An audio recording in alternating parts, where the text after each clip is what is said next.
내가 재결합을 위한 어떤 조건에 대해서 엄마한테 물었을 때 엄마가 다른 거 얘기하지 않으시고 네. 나는 이 어려운 시간을 겪으면서 나는 하나님 만났다. 나의 외로움 시간에 하나님 만났고 내가 하나님 만나고 보니 당신의 삶이 지금의 세상적인 삶에서 완전히 돌이킨다면 예. 내가 그거는 다시 재결합을 한번 생각해 볼 수 있겠다 하면서 예. 근데 그 조건의 아주 구체적인 조건은 예. 아버님께서 예전에 새롭게 하소서에 출연을 네. 하셨었더라고요. 네, 맞습니다. 예, 근데 그때 이제 간증을 찾아봤더니 네. 아버님께서 이제 캬바레를 운영하시다가 네. 예, 목사님이 되신 네. 분으로 출연하셨더라고요. 네. 그 방송 못 보신 분들도 계시니까 네. 아버님께서 뭐 캬바레를 운영하시다가 목회자가 되신 네. 특이한 이력이에요. 네. 예, 어떠셨어요? 그러니까 좀 그 키워드가 이제 밤의 황제가 목사가 되다 이런 굉장히 그때 캬바레보다 더 그랬어요? 강렬하죠. 네. 그때 성경 물고 온 제비 이런 거. 네, 그것도 비유가 되네요. 저희가 입수한 정보에 의하면 네. 목사님의 젊은 시절의 별명이 네. 밤의 황제.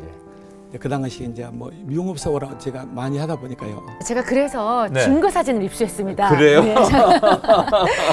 이게 언제적입니까? 지금 밤의 황제라고 불릴 때 그 시절이죠? 예.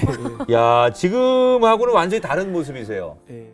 그러니까 아버지는 당연히 이제 크리스찬이셨고 네. 교회 다니셨고 교회에서 집사로 대형 교회에 예. 섬기시고 하셨는데 그러니까 지금 생각하면 아버지 그냥 선데이 크리스찬 예. 어쩌면 이제 그 사회생활처럼 이렇게 예. 신앙을 그냥 하나님 만나는 개인적인 체험 신앙이 아니라 네네. 그냥 교회를 우리 식구들 데리고 이렇게 다니셨던 것 같아요. 네네. 그런데 이제 아버지가 사업가셨고 예. 이제 주로 음식 사업, 유흥 사업 많이 하셨는데 네. 또 밤에 많이 움직이는 그런 유흥 사업 아까 말씀드렸던 큰 돈 카바레, 많이 큰 돈이죠. 나이트클럽 이런 걸 대형 그런 사업을 많이 하셔서 대형 캬바레라고. 네, 부자예요. 네. 엄청 부자예요. 네, 돈 많이 버셨고 정말 재력가셨어요. 제가 저 어렸을 때의 기억은 재력가셨고 그 물질적인 거는 내가 풍요롭다 안 풍요롭다는 느낄 수 없을 만큼 아버지가 화려하게 사셨기 때문에 저는 그게 이제 뭐 다른 것과 비교되지 않았고 그게 예. 이제 우리 집안의 삶이었기 때문에 예. 저는 그걸 받아들였고 예. 근데 이제 그런 삶이 예. 이어지면서 계속 아버지는 확장되고 더 재력을 뿜어내시고 네네. 근데 이제 엄마가 그거를 힘들어 하시는 거예요. 이제 돈을 많이 벌어서 좋은 게 아니라 그 밤에 하는 유흥 사업이다 보니까 그렇죠. 삶의 환경과 아버지 그죠. 술을 많이 드시고 네. 만나는 사람, 접하는 사람 또 그리고 집에 잘 안 들어오시고 늦게 들어오시고 이러면서 분위기가 좋지 않죠. 그래서 그죠. 엄마가 이제 이렇게 더 이상 살 수 없다. 그래서 엄마가 이제 가출을 하세요. 예. 이제 친정에 가서 오랜 시간 계시고 한 7, 8개월 정도 이제 별거를 하셨어요. 예. 그래서 그 별거 하시는 동안에 제가 그때 나이가 정확히 기억하기를 초등학교 3학년 때예요. 네. 제가 장녀고 예. 저 아래로 이제 남동생 둘이 있는데 예. 제가 많이 불안하고 이제 그 나이는 어렸기 때문에 엄마가 항상 그리운데 예.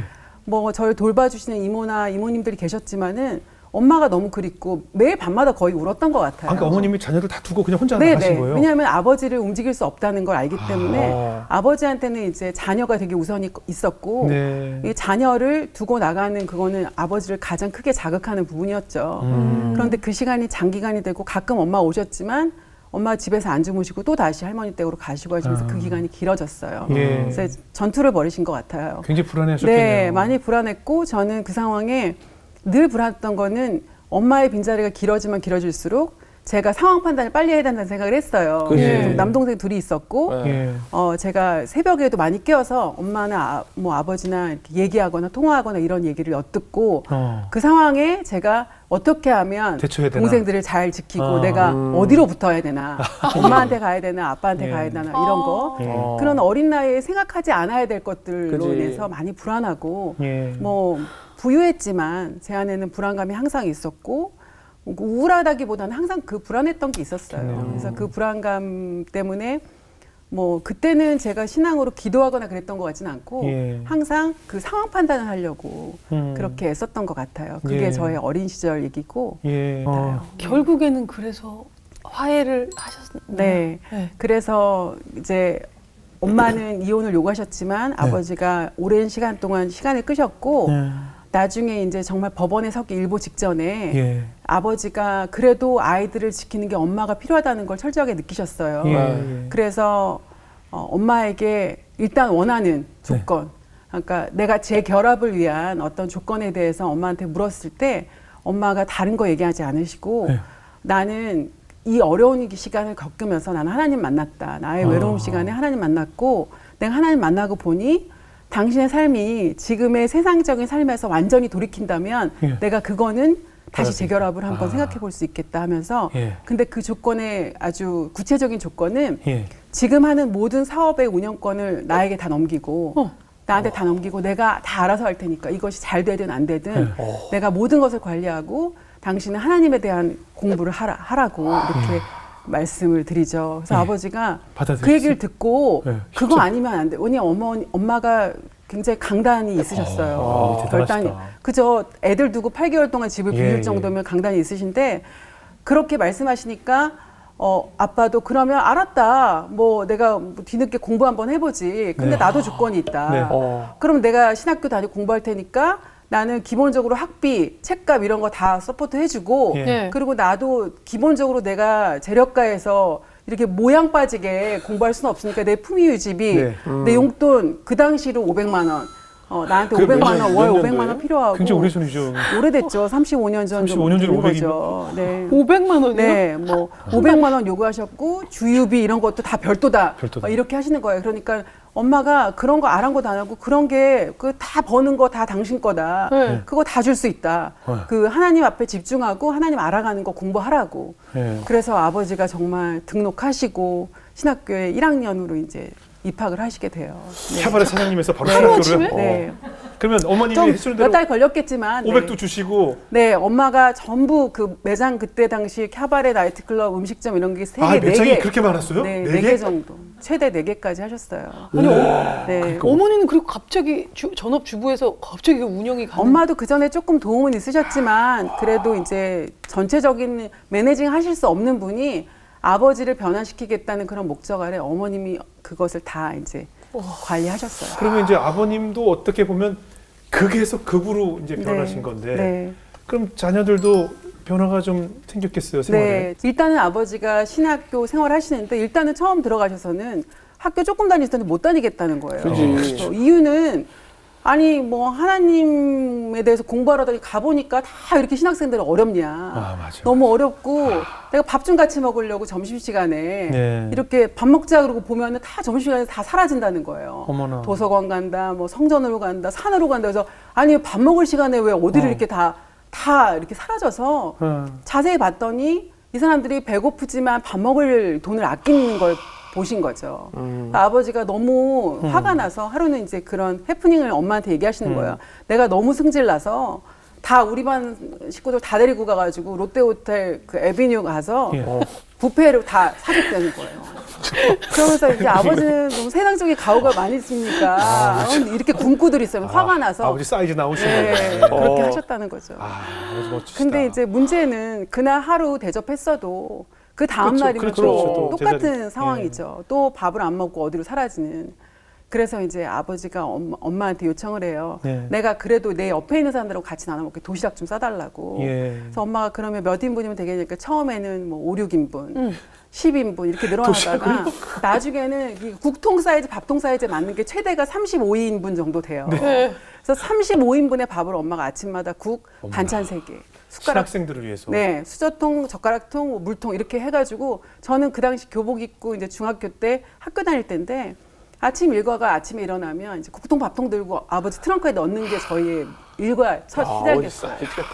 네. 신학교를 보냈더니 급식을 하게 되시네요. 네. 그렇게 한 3년을 도시락통 들고 다니셨던 것 같아요. 3년을요? 네. 그거 다 먹이시고. 네. 또 하나님이 그쪽에 있는 신학생들을 이렇게 캬바레 사장님을 보내셔서 네. 또 먹여주시네요. 네. 근데 저는 그게 뭐 보통 들으시면 사모님이 너무 고생하셨다 네네. 이렇게 하시지만 저희는 그게 하나의 일부가 됐고 예. 전에 말씀드렸던 것처럼 전에 아버지가 집에 안 계셨고 엄마도 집에 안 계셨고 지금은 예. 엄마 아빠가 집에 다 계시고 많은 시간을 같이 하고 때로는 반강제적이지만 우리가 함께 예배하고 예, 예. 연합이 되고 결합이 됐기 때문에 저에게는 그 불안감과 그 그렇죠. 우울감이 사라지면서 그렇겠네요. 제가 그게 부유하다 부유하지 않다 혹은 남을 돕는다 이런 거에 대한 개념이 없이 잘 흘러갔던 것 같아요. 예. 예. 근데 일단 원래 부자 아빠였다가 네. 지금 이제 정반대로 가셨으면 네. 여러 가지 가정 형편이나 환경도 조금씩 네. 달라졌을 것 같은데 네. 이렇게 변화가 생기던가요? 어리지만 보이죠. 예, 예. 가장 큰 이슈는 그때 저희가 당시 이제 한신 아파트 반포에 고속터미널에 장원동. 네, 네. 한신 아파트 40평대에 살다가 예. 아버지가 이렇게 신학 공부 열심히 하시고 엄마 이렇게 헌신하시고 하는데 아무래도 엄마가 이제 사업장 운영 잘 못하실 수 있죠. 그죠. 아버지만큼 못하셨을 예, 테고. 그러면서 이제 그게 사업이 축소화되고 또 한 번 큰 대형 화재가 있었어요. 가장 큰 지점에서. 그러면서 이제 사업이 계속 줄어들고 집도 이제 사이즈를 줄여야 되는 상황이어서 예. 한 그 집에서 40평대에서 2년 정도 살다가 어느 날 저희가 이사를 간다는 거예요. 예. 근데 뭐 어디로 가는지 몰랐는데 바로 앞동인데 이제 집이 크기가 반으로 주는 거예요. 20평대로. 네, 네. 근데 그날 이제 이사하는 날인데 아버지가 하나도 안 도와주시고 정말 밤늦게 들어오시더라고요. 너무 속상하고 인정할 수 없어서. 아, 그지. 그러니까 이제 뭔가 그 재정적인 훈련을 받으셨던 거지만 그건 저희는 뭔지 모르지만 저는 지금 생각해도 이게 어떤 건지 모르지만 이게 창피하거나 혹은 왜 우리 집에 돈이 없어지고 아빠가 하나님 믿겠다고 하는데 이게 어려움을 주시지 그렇게 받아들이진 않고 예. 뭔가 하나님이 지금 우선순위를 바꾸는구나. 더 중요한 것과 덜 중요한 거에 대한 이렇게 리셋을 하시나 보다. 그런 식으로 받아들였던 것 같아요. 어린 나이인데도. 예, 그때 이제 뭐 6학년 혹은 그러니까요. 중학교 1학년 그 정도 나이였는데. 그럼 그 당시 대표님의 신앙도 이렇게 같이 성장을 네, 했겠네요. 저도 이제 아버지가 훈련 많이 시키시고 예. 교회 다니는 거 외에도 이제 캠프나 영성 캠프나 또 훈련이 제자 훈련 이런 데를 많이 보내셨는데 제가 이제 중학교 1학년 때 이렇게 수련회 갔다가 정말 개인적으로 인격적인 하나님을 만났어요. 예. 그래서 저는 제가 착하게 살고 순종하고 누가 봐도 그냥 뭐 모범적인 장녀로 컸다고 생각했지만 네. 제가 하나님 앞에 회개할 때는 제 안에 죄가 있고 제 안에 여러 가지 어려움들이 있던 것을 발견하면서 제가 이제 하나님 앞에 많은 눈물과 회개로 하나님을 만나는 그 시점이 있었습니다. 그래서 그때 제가 아버지의 목사님이 되시는 거는 아버지와 하나님과의 관계고 네. 제가 또 새롭게 거듭나면서 나의 사역도 아버지의 사역과 같이 시작이다라는 생각을 했어요. 그 마음가짐이 있었고 제가 그날부터 결정했던 거는 나는 이제 아버지에게 목사님의 딸 이런 개념보다는 나는 아버지를 돕는 자가 되겠다.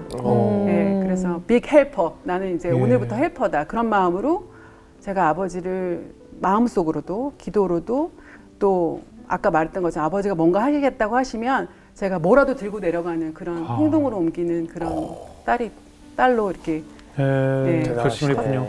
지금 얘기 들으면 그 어머님의 신앙의 영향을 많이 받으신 것 같아요. 네. 어머님은 어떠셨어요? 일단 이제 아버지는 아까 말씀드린 것처럼 체구가 크시고 네. 이제 외형이 이제 키 크시고 체격도 크시고 늠름하시고 또 이제 카리스마가 워낙 넘쳐나셔가지고 아버지는 좀 무섭고 근엄하신 분이셨고 네. 엄마는 굉장히 키가 작으시고 아담하시고 진짜 제가 생각해도 정말 손에 꼽을 만큼 우리 엄마지만 너무 아름답고 미인이셨어요. 예, 참고로 저는 아버지를 닮았습니다.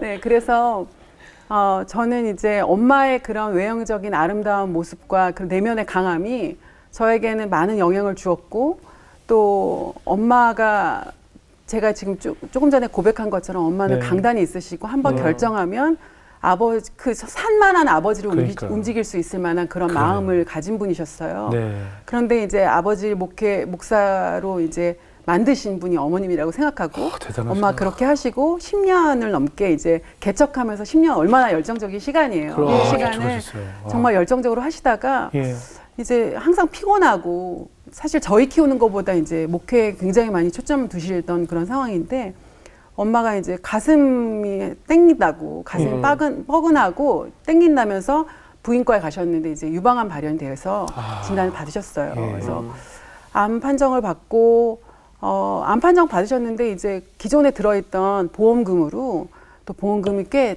큰 돈이 생겨서 이제 나왔는데 첫 그 진료비로 나왔던 그 돈을 전액을 다 이제 파키스탄에 그 선교지에다가 보내셨어요. 그것도 저희 몰래 한 3,500만 원을 다 보내신 거예요. 그래서 저희가 이제 모든 친척과 이런 얘기를 듣고 이제 정말 정신 나간 이 사모다.